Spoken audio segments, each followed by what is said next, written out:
bersatu dalam doa. Terima kasih ya Tuhan Allah untuk segala kebaikan-Mu dalam kehidupan kami Tuhan. Terlebih hingga kami boleh sampai pada hari yang baru ini. Tuhan Allah, oleh karena itu kami meminta kepadamu, kiranya Engkau juga yang menyertai kami dan menuntun kami, melindungi dan menjagai kami Tuhan di sepanjang hari ini. Dalam nama anak-Mu Tuhan Yesus Kristus, kami berdoa dan mengucap syukur. Amin. Selamat pagi Bapak Ibu serta saudara-saudari yang terkasih di dalam nama Tuhan kita Yesus Kristus. Firman Tuhan yang menjadi renungan bagi kita pada hari ini, hari Rabu tanggal 12 Juni tahun 2024, diambil dari 1 Timotius pasal yang pertama ayat yang ke-15. Demikian firman Tuhan. Perkataan ini benar dan patut diterima sepenuhnya. Kristus Yesus datang ke dunia untuk menyelamatkan orang berdosa, dan di antara mereka akulah yang paling berdosa. Dalam bahasa Batak dikatakan haposan jala sadok tau jalo odo hataon nungaro Kristus Yesus tu portibion paluaon akka pardosa sian akai doauna parjolo ido yanggo sahatna. Bapak Ibu serta saudara-saudari yang terkasih dalam nama Tuhan kita Yesus Kristus, kebanyakan orang, kebanyakan manusia memilih untuk menyembunyikan dan mengubur masa lalu tanpa membahas lagi di kemudian hari, baik hari ini maupun hari-hari yang akan datang. Terlebih ketika masa lalu itu berkemungkinan besar akan memberikan dampak yang negatif atau memberikan dampak penilaian yang negatif terhadap diri seseorang. Akan tetapi gambaran yang berbeda juga dapat kita lihat dari firman Tuhan hari ini mengenai kehidupan Rasul Paulus. Paulus justru memilih untuk mengungkapkan masa lalunya, bagaimana dia adalah seorang yang pendosa pada masa lalunya, dan itu ditunjukkan untuk menunjukkan dan mengedepankan kemuliaan Allah. Dia memakai pengalamannya untuk menjadikan pembelajaran bagi orang lain, untuk memberikan dampak yang positif terhadap orang lain demi kemuliaan Allah, demi kemuliaan Yesus Kristus. Bapak Ibu serta saudara-saudari yang terkasih, ketika kita membaca perikop ini menurut Alkitab LAI, maka kita akan melihat judul perikopnya adalah ucapan syukur atas kasih karunia Allah. Dan di dalam ayat yang ke-15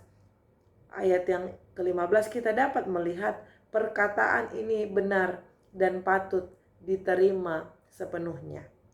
Yang ditunjukkan oleh Paulus adalah suatu kebenaran atas pernyataan ini, yang menjadi buktinya adalah kehidupan Paulus itu sendiri. Paulus telah menjadi bukti atas kebenaran dari perkataan bahwa Yesus Kristus telah datang ke dunia untuk menyelamatkan orang berdosa. Terlebih dirinya, dia mengakui bahwa dia adalah orang berdosa.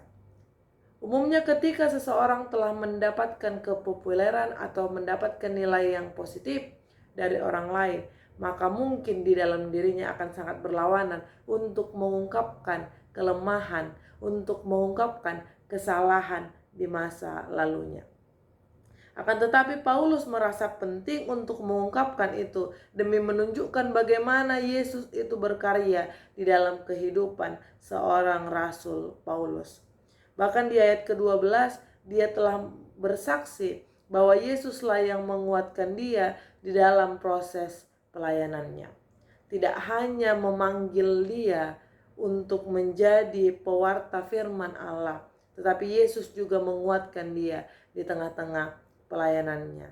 Bapak Ibu serta saudara-saudari yang terkasih, kita sering sekali menghujat orang, merendahkan orang ketika dia memiliki masa lalu yang buruk.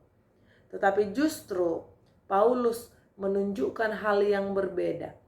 Paulus menjadi bukti bahwa untuk itulah Yesus Kristus datang ke dunia. Dia datang ke dunia untuk menebus dosa orang-orang berdosa.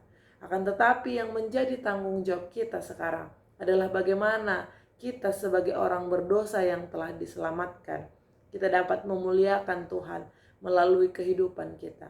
Baik seperti yang dilakukan oleh Paulus, menjadikan kehidupannya sebagai bukti kasih karunia Allah, menjadikan kehidupannya sebagai pembelajaran, dan menjadikan kehidupannya sebagai teladan bagi orang-orang yang percaya. Atau bahkan kita juga bisa memberikan diri kita juga sebagai bentuk ucapan syukur kita kepada Tuhan, yaitu melayaninya apapun profesi kita. Bapak, Ibu, serta saudara-saudari, ketika kita sudah menyadari bahwa Yesus datang untuk menyelamatkan dosa orang berdosa, baik teman-teman kita, saudara-saudara kita, maupun kita sendiri adalah orang yang telah dilayakkan oleh Tuhan. Oleh karena itu, saudara-saudari yang terkasih, mulailah harimu dengan mengucap syukur kepada Tuhan. Mulailah harimu dengan introspeksi diri dan melakukan pembaharuan di dalam diri kita masing-masing untuk semakin menunjukkan kemuliaan Tuhan melalui diri kita.